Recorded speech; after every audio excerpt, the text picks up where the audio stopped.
愛在人間詩林畫卷李小林詩書畫展今日下午喺銀河國際會議中心開幕，詩林畫卷英文版新書亦都同場發布。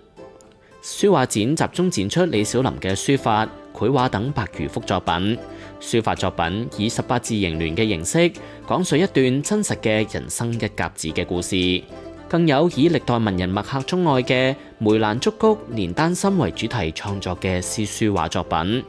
李小林將其作為個人創作嘅題材，將梅之堅毅、蘭之賢達、竹之空靈、菊之隱逸、蓮之高潔、牡丹之典雅呢啲象徵住人世間最美好、最高潔嘅品格，以詩書畫形式呈現出嚟，精彩可期。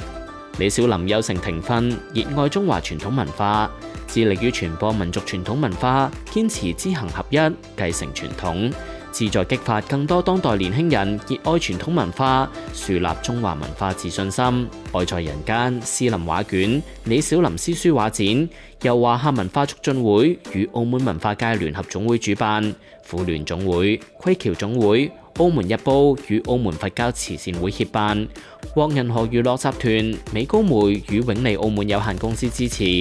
詩林宮北京文化藝術發展有限公司承辦。另外，華蓮丹心李小林詩書畫文化藝術作品展將於本月30日下午4時喺美斯美高梅美斯空間開幕。連河世界水墨丹心李小林詩書畫數字藝術展則於本月31日下午3時喺永利皇宮幻影空間開展。相信系列展覽將成為中國文化藝術領域嘅又一次重要展現。李小林亦將繼續喺跨界嘅道路上書寫屬於自己嘅精彩篇章，令到呢份美好與詩意觸動每一位觀者嘅心靈。